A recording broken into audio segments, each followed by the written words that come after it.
In this video, I'm going to show you how to reset your ThinkPad docking station with an easy step-by-step guide.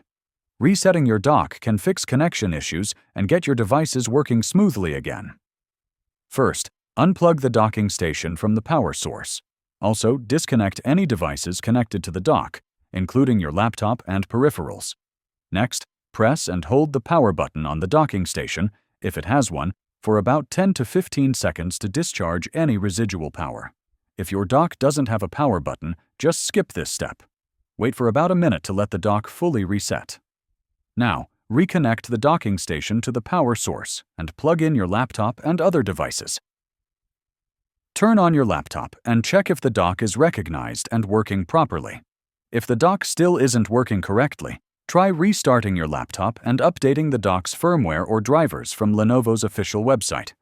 You can also try connecting the dock to a different laptop to rule out any laptop-specific issues. If these steps don't fix the problem, the docking station might be faulty and may need repair or replacement. If this video helped you, please like and subscribe to the channel for more easy tech fixes and tutorials.